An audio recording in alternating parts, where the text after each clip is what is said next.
Leader and Nancy Pelosi, as Democrats are getting more optimistic about their chances of taking back the House. More of her own colleagues in her own party are coming out against the longtime leader amid growing concerns and questions on whether her presence will hurt Democrats in crucial swing states and in districts. Let's bring in Kayleigh McEnany, spokesperson for the Republican National Committee.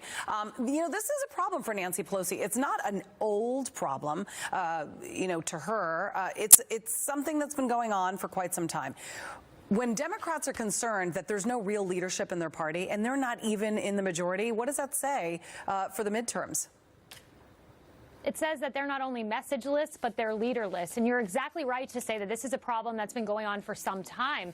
We look back at 2010, Republicans spent $50 million tying Democratic candidates across the country to Nancy Pelosi, and to great success. We know in 2010, we took back 63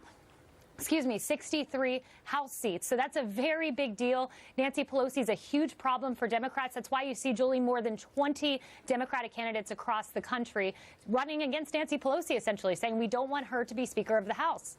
Yeah, so then, you've not only got Democrats that don't want her to be Speaker of the House, you also have people among her own parties talking about how the minorities that she's supposed to be appealing to don't even want her in office. In fact, here is Florida congressional candidate Elvira Salazar, and she basically calls Nancy Pelosi a traitor to Hispanics. She appeared on Tucker's show last night. Let's play that clip.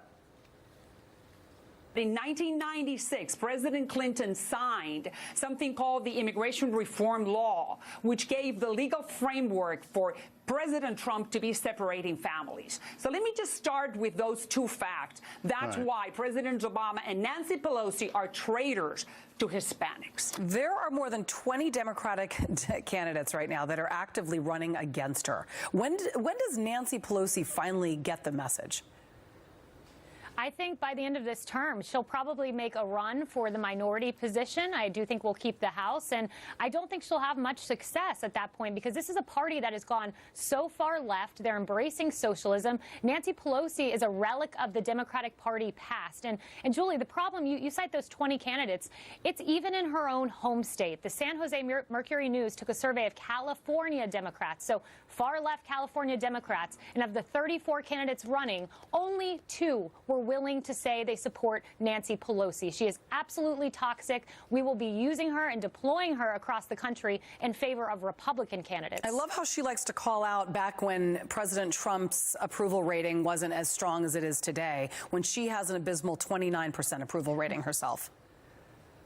That's exactly right. 29%, not necessarily a glowing endorsement from the American people. And you ask why, and just look at some of the statements she's made recently saying, let's solve the problem on the border by mowing the grass. Yeah. Yes, she said that. She called tax cuts Armageddon. She said giving the people more of their money, that's just crumbs. She makes gaffes all the time. She's an elitist, and she is really dragging down Democratic tickets across the country. Speaking of making gaffes, Alexandria Ocasio-Cortez made another gaffe, I should say. There's been multiple. This appearing on another network when discussing the leader of the Democratic Party, which she seemed to have a little bit trouble addressing. Let's play that. Do you recognize her as the leader for the House Democrats? Of course. Why I think absolutely right now, she... Go ahead, please. She is the leader of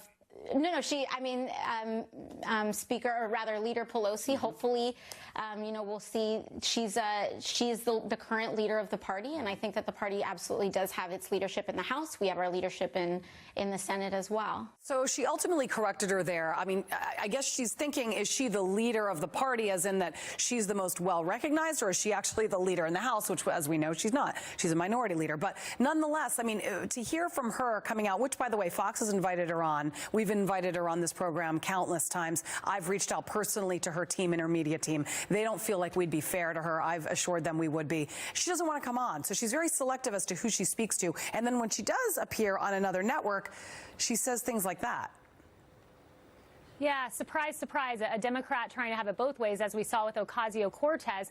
If you're making gaffes like that on CNN, you've got a problem. If you're a Democrat, that's a softball interview you got there that we just saw, and she can't even answer simple questions. She went on in that same interview to say that funeral costs, savings of funeral costs, are what's going to pay for single payer. Last time I checked, single payer doesn't make anyone immortal. Funeral costs is a laughable answer for how you're going to pay for a $30 trillion program. But, you know, she's a socialist. She doesn't have any logic to her answers, and I would suggest she gets some media training, because answers like that aren't going to take her very far. All right, Kayleigh McEnany, thank you very much. Appreciate it. Great to see you. Thank you, Julie. I think Good it to is see you. fascinating how you can really look at the results from Tuesday night, not just in Ohio, but in various places across the country. Washington.